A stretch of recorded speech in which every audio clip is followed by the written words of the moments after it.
ئیمان بۆ پێی لە 2 ساڵی ڕابردوو داوەتوان دەتوانین بڵین لە 2009ەوە تاکو ئێستا نەکرابەوە و لەبەرەوە خەڵکێکی زۆر لە چاوەی کە یەکەم ڕۆژە خەڵکێکی زۆر ڕوویان تێکردو بە تامەزرۆیەوە سەردانی ناوەندەکانی چاپ و بڵاوکردنەوەکەن وە کتێبەکڕن. من لێرە میوانێکمەیە ڕۆمانوسێکی گەورەی کورد وەرجێڕی گەورەی کورد جاندۆست میوانمە لێرە گفتوگۆکەین سەبارەت بە گرنگی وەرجێڕان بۆ کتێبخانەکانی چ کوردستان چ وڵاتانی دیکە کە وەرجێڕانی بۆ کردووە. بەڕێز جاندۆست خۆشحاڵم و بەخێر بن. خۆشحاڵم، زۆر سپاس بۆ بەڕێستان. وەرجێڕان تا چەند گرنگە بە شێوەیەک بکرێت کە مەعنا و مەغزا و تامی ئەو بابەتە شعرە ڕۆمانە کاتێک وەرەجێدرێت بە هەمان تام و چێژی زمانە ئەسڵیەکەوە وەربژێڕێت. وەرگێڕاندن یەک جە چالەکێن ئەدەبی زۆر گرنگن لە ژیانی ملەتاندا. ji bo me Kurdan wekû em nû derbasî jiyaneke modern dibin, em nû derbasî jiyaneke bêjin edebî dibin ku yanî zimanê me û wêjeya me û li bin çewsandinê de bû. Bo me wergêrandin zor pêwîst e çunke ew wergerandin wekû pencereyên li ser wêjeyên cîhanî, li ser fikr û bîr û bawerî û felsefeya der û dorê vekirîne. Divê tiştekî mumkin e mesela wekû kala li lay ême nebe, li gel me nebe, em wî kalayî li xelkî din bistînin. Mesela romanê cîhanî zor pêşkewtin e. Ême destpêkî roman e, ême mesela tecrübeyê Kurd û roman kemtir e li tecrübeyê cîhanî. Debe be roman yanî tercemeyî Kurdî bibin, wergerin ser zimanê Kurdî be hemû zaravayan تاکو هەژینەکێ لە ناو وێژە کوردی چێ بکە ئەب وەرگەڕاندن. بەڵێ دەتوانین بڵێن وەرگێڕان واکات بە تایبەت لە زمانەکانی ترەوە بۆ زمانی کوردی چ شێوەزاری کرمانجی چ شێوەزاری سۆرانی کە بەشێکی زۆری کتێبەکانی ئێوە لە شێوەزاری کرمانجی ئۆشکرێن بە سۆرانی بۆ ئەوەی خوێنەری سۆرانی لیان لێ بەش نەبن. ئەوانەی کە لە دەرەوە وەرگێڕن بۆ سەر زمانی کوردی تا چەند وا لێمە ئاکات بتوانین لە چاوی ئەوانەوە دنیا ببینین.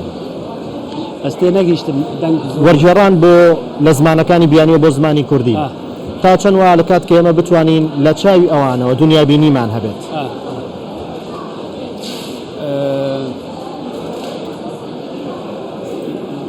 نزانم یعنی چاوە ببێژم بەس بژ بەلکی هەنێک بەرسفا پێشی دەبوو لە یعنی ez dikarim bi Kurtî bibêjim ku wergêran pêwîstiyeke ji bo zimanê me, ji bo wêjeya me, ji bo edebiyata me. Hemû milletên ji Kurdan pêşketîtir û mestir û edebiyata wan quristir û xurtir, ew îş bi hewceyî wergêran bûn ku edebiyata xwe zengîn bikin, ku edebiyata xwe dewlemendtir bikin. Ême ji bo me wek Kurd niha derfetek heye که یعنی فرسنده وەرگێڕانê زیاتر بووە لێ tiştekî li vir ez dixwazim bibêjim ku saziyên yan jî dezgehên wergerandinê taybet divê hebin û piştgiriyeke hikûmetê hebe, piştgiriyeke rêveberiyê hebe bo wan. Ew wergêran bi teniya nemînin, projeyê wan ne take kesî bin, projeyê wan projeyê giştî bin لە بن چاودێریە ئەم بێژن وەزارەتی ڕۆشنبیری یان شتێکی دی. بەڵێ تا چەند گرنگە وەرگێڕ بیر لەوە بکاتەوە کتێبخانەی ئەو وڵاتی کە وەرگێڕانی بۆ کات تا چەند پێویستی بەم بابەتەیە، تا چەند پێویستی بەم ڕۆمانەیە، تا چەند پێویستی بەم شیعرەیە. وەرگێر بە تەنیا ناتوانێ یعنی ئەو دەبێ وەکو من گوت دەستگایەک هەبێ ئەو دەستگایەکی پاڵپشتی کات بۆ پێویستیەکانی خۆی ینی ئەنجومەنێک لێ هەبێ ئەو ئەنجومەن بریار بدات بڵێ ئەو ڕۆمانە باشە بۆ ملەتی کورد، ئەو کتێبە باشە، ئەو کتێبی فەلسفیان، ئەو کتێبی زانستیان، ئەو کتێبی تر وەکو لە تەجروبەی زمانی بەرێدا زمانی مەسەلەن دەستپێکی ئیمپەراتۆری عەباسی عەرەبدا ئیسلامیدا ئەو بریارێکی ڕێڤەبەریە بوو، وەرگەڕاندن بریارێکی استراتێژیک بوو.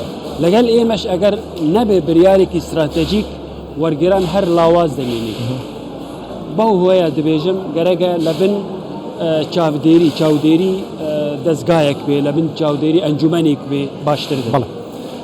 دوایین بەرهەمتان ئەم بەرهەمەیە کە نووسیوتانە بە عەرەبی و لەلایەن وحید سندی وەرگێڕاوە بۆ سەر زاراوەی کرمانجی و پێما بۆ سەر زاراوەی سۆرانیش وەرگێڕاوە. بابەتەتان باسی چیەکە و باسی وەشم بۆ بکەی کە ئێستا سەرقاڵی چ بابەتێک و چ نووسینێکن؟ باشە ئەوژی ینی دەرباسی مژارەمەی وەرگەڕاندنێ دەبێ ئەو باسی مەلە مححمودی بایزیدی دەکات.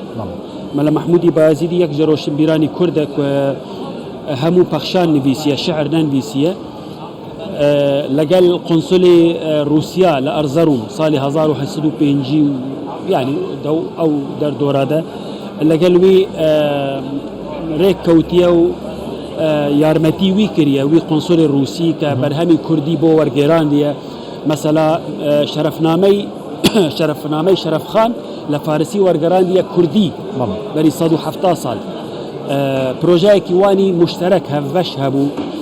دەوێ ڕۆمانێدا ئەس بەحسا هاوڕێتیە مەلا مححمودی بایزیدی و قونسولی رووسی دکرد چۆن عقلی غەربی عقلی ڕۆژهەڵاتی و عقلێکی کوردی ڕۆژهەڵاتی و عقلێکی غەربی ڕۆژئاوایی تێنە با هەر لە ئەنجامدا بەرهەمی زانستی دەردەکەون تێنە هۆلێ. ئەو ڕۆمان بەحسی ئەو شتەکات. دەستگای ئەحمەدی خانی لە سۆران چاپ کردە و کاک وحید سندی وەرگێڕای ئەوە دواترین بەرهەمی من. بەڵێ بەرهەمێکتان ئێستا سەرقاڵی نووسینن لەسەر سەرکردەیەکی گەورەی کورد بۆچی ئاماژتان ئەم نووسینە چی؟ بەێ ڕۆمانێک بە کورمانجین هاتنویسم بە کوردی کورمانجی بەرێ بەش یەکەم هات وەشاندن مژاباد ناوی مژاباد بوو لەسەر کۆماری کوردستان بوو. ئەو کۆماری کوردستان چۆن بارزانیەکان چوونە بۆ کۆمار و پشتگیری کۆمارکردن لە بەشی دویەمی ڕۆماندا کە ئێستا خەریکی ئەوم ئەس بەحسا ئەو ینی مەشە ئەفسانەی مەلا مستەفا بارزانی بەرەحمەت بێکە لە سنووری عێراق یان سنووری عێراق و ئیران لە کوردستان بەرەو ڕووباری ئاراس چوو. ئەو مەشێکی دیرۆکیە بەڕاستی ئەو قەس زەحمەتی کێشان ئەو قەس شەرکردن لەگەل سوپای چەند دەولەت ئەو بۆ من وەکو ئەفسانەیەکە بۆ وەک دەستانەکە دەبێ بنووسم. ئێستا خەریکی ئەو ڕۆمانم ئینشاءالله دوای ساڵ یان دەستپێکی ساڵی نوێ داهاتوو تەواو دەبێت. ئەوی شۆرەگەڕن ینی بۆ سەر شێوەزاری سۆرانی بێگومان ینی ئەو هەموو ڕۆمانی من زۆرینی زۆر ناکراوم بە سۆرانی شانسم خودی فرساتێکی باشم کە ڕۆمانی من هەموو وەردگەرن سەر شێوەزاری سۆرانی. بەڵێ پێشەکیتان بۆ کتێبێکی نووسیوە کە وەرگێڕ محەممەد عەزەدین وەری گێڕاوە چۆن بوو پێشەکیتان بۆ نووسی برینە ڕەشە موساعەنتە؟ ئەو کتێبە برینە ڕەش لە کتێبن سەرەتایی سەرەکە بوون کە من بە کورمانجی خوێندیە.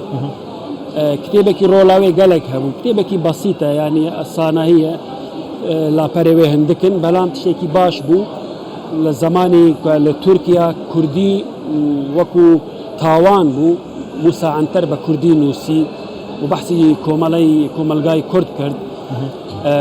من موساعەنتەر لە ئەستەمبۆل پێش لە شەهیدبوونی وی دیت من ئەو دیت ینی چاوپێکەوتنێک لەگەل کرد و بەڕاستی کەسایەتیەکی زۆر گەورە بوو.